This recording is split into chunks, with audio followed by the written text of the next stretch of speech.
Salut à tous! On se retrouve pour notre bilan d'octobre en permaculture au potager.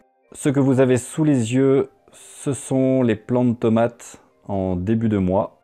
C'est pas une année à tomates et mon potager n'a pas fait exception à la règle, surtout que je suis en train de le mettre en place.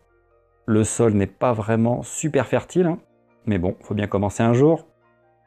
L'idée, c'est que, en fait, je savais que les températures allaient beaucoup baisser et que les tomates ne pourraient pas mûrir sur pied.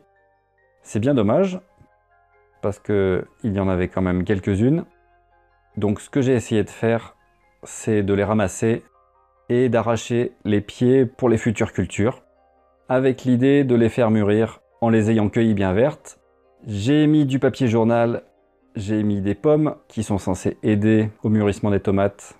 Bon, je vais être franc avec vous, j'en ai pas mangé beaucoup, c'est dommage, il y en avait au moins pour 2 ou 3 kilos. En début de mois, j'ai aussi fait des récoltes. Cette fois, c'était les courges pâtissons orange, qui étaient vraiment très jolies, et en plus d'être jolies, elles étaient très bonnes. J'ai fait ça en gratin, c'était délicieux. J'ai bien évidemment récolté toutes les graines, ça servira pour l'année prochaine et pour faire du troc. Quelques maigres récoltes de poivrons et de tomates. J'ai aussi trouvé des espèces de gros vers blancs avec des pattes sur la couche supérieure dans la serre, et on se demande toujours si ces bestioles sont bénéfiques ou néfastes pour nos cultures. Après un petit peu de recherche, il se trouve que c'est des larves de cétoine, donc c'est plutôt blanc.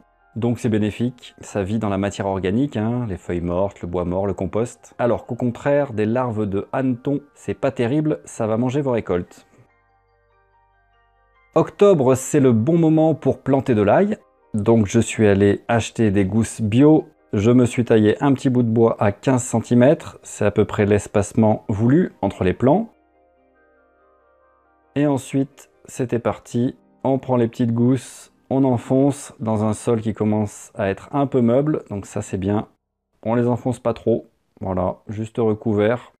Il n'y a pas besoin d'aller les tasser et on verra bien ce que ça donne. C'est la première fois que je tente ça. Au final, vous voyez sur toute la planche de culture, il y en a pas mal. Bon, évidemment, il y en a une partie qui va partir dans des estomacs de la pédofaune, mais bon, j'espère quand même que ça poussera.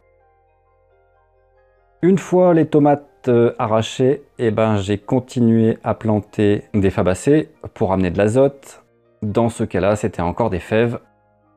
Un petit peu de radis, je vais essayer de faire gaffe aux limaces. Et les semis que j'avais ratés d'épinards, j'ai remis des graines dans les pots existants. On va voir ce que ça donne. Y compris pour la mâche, qui avait vraiment poussé, mais alors pas grand-chose. J'ai remis quelques graines. J'espère que je vais m'améliorer sur les semis. Sinon, quelques sorties nocturnes à 22 h, comme d'habitude, pour essayer de laisser toutes les chances aux graines qui vont lever. Pour l'instant, les colonies de gastéropodes sont sous contrôle. Et nous voilà partis pour la visite de la serre en fin de mois. Donc là, on voit les radis d'hiver qui ont subi quelques attaques de chenilles vertes. Alors on le voit rapidement avec les déjections qu'elles font. Vous voyez toutes les petites crottes là sur les feuilles. Dans ces cas-là, il faut agir vite, les trouver, les tuer. Sinon, ça vous mange tout. C'est un peu la même chose avec les choux. Dès que vous trouvez des chenilles vertes, un peu comme ça, celles que j'avais trouvées avant étaient encore plus grosses. Ça rabote tout. Voilà, sur la gauche, c'est là où il y avait les tomates. Donc j'ai mis beaucoup de fèves. Toute la zone avec de la roquette et des fèves se porte plutôt bien. Je récolte de la roquette très régulièrement.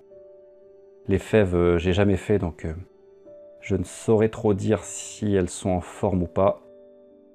Sur les poivrons, ça fleurit, ça bourgeonne un petit peu, là, il y a des départs de fruits, mais évidemment, ça n'ira pas à terme, puisqu'on va s'approcher des températures négatives. Mais bon, ce que je retiens, c'est que le sol, quand même, commence à nourrir les plantes, et ça, c'est plutôt bon signe. Voilà les derniers poivrons que je ne vais pas tarder à récolter. avant que ça gèle. Quelques piments qui finissent de mûrir. Ils ont bien donné là, cet été. Donc pas de regret. C'est une des rares réussites de la serre. Radis d'hiver encore qui poussent plutôt bien. Et puis les petits radis flamboyants sur cette zone, en espérant qu'elle soit épargnée par les limaces. Derrière la serre, eh ben c'est pareil, hein.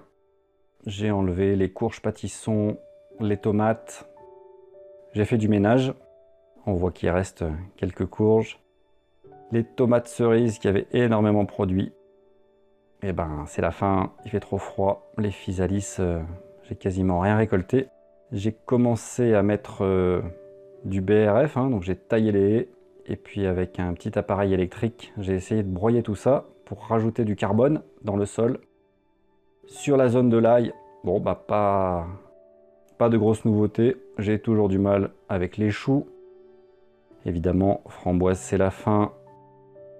Il y a bien que la sauge que je coupe, qui est toujours luxuriante. Le thym, tout petit peu de menthe. Et les blettes qui sont pas dans un super état. Bon, et ben voilà, c'est l'automne, toutes les feuilles tombent. On va s'empresser de ramasser tout ce carbone, le mettre sur nos planches de culture. Ça va préparer la future saison. Si vous avez des questions, n'hésitez pas à les poster en commentaire. Et sur ce, je vous souhaite une bonne continuation à tous et à bientôt. Ciao!